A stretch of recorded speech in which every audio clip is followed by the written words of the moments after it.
Hi, today we're going to learn how to use VPN to stay secure and private online. Wow, this is a tough job. Just kidding. When you use NordVPN, all it takes is just a single click. See for yourself. Click, and you're browsing securely on public Wi-Fi. Click, your ISP can't see what you do online.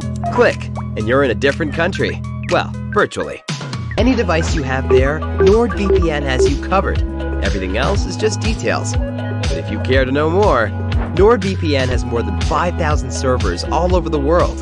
It protects your sensitive data with advanced encryption, shields you from malware and phishing sites, and keeps no logs of your online activity.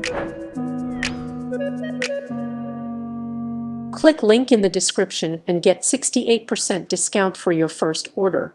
Choosing a frame. Consider the design of your room. If the room looks modern, you'll want to avoid ornate wooden frames. If the room is classic, you'll want to avoid sleek or brushed metal, modern-looking frames. Of course, this rule can be broken in order to make a design statement. Consider the style of the picture. Older style pictures will generally look more at home in older styled frames. You will also want to consider the color of your picture. If black and white, it will look better with a colored or black/white frame. If the picture has color, it can look better with either color frames or wooden frames.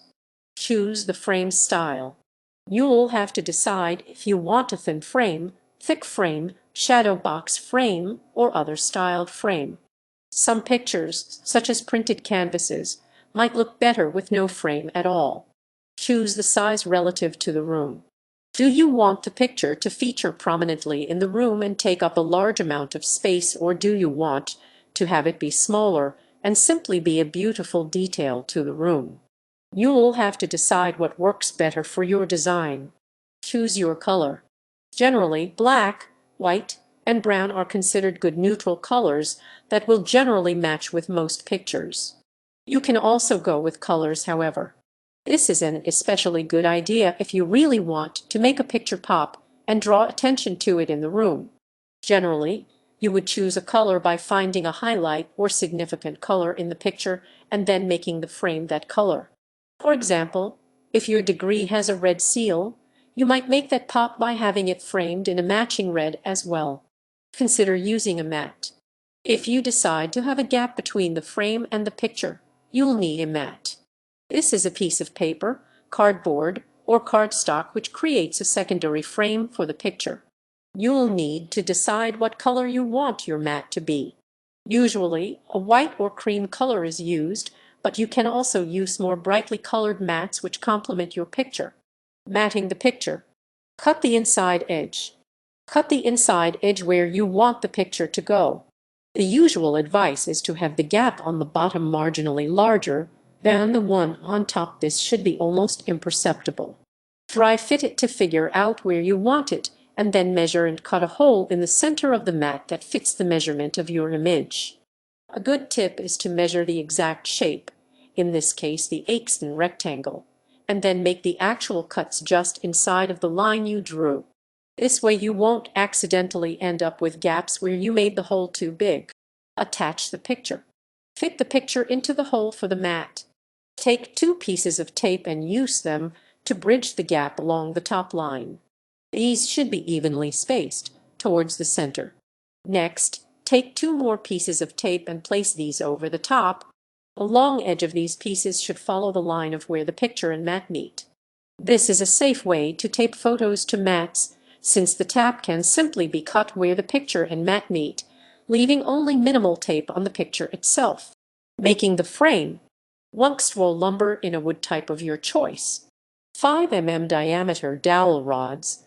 A miter box, saw square measure, and measuring tape. Glue and rubber bands. Materials to make a basic jig such as plywood. Optional materials like paint or stain. Cut the pieces to the desired lengths. For now, just think about the Wunkstwohls. The inside measurement of that portion of the frame will be the same size as your mat, with the outside measurement adding the additional length for the miter. Cut the Wunkstwohls to the size you'll need for the outside measurement of the frame. Once you have your Wunkstwohls cut, Cut your square dowels to the same measurement. Glue the two sections together. Glue the square dowel to the one scroll so that the faces are flush, Miter the ends. Using a box miter or miter saw, if you have one, cut the ends of the four pieces so that they are at a 45-degree angle.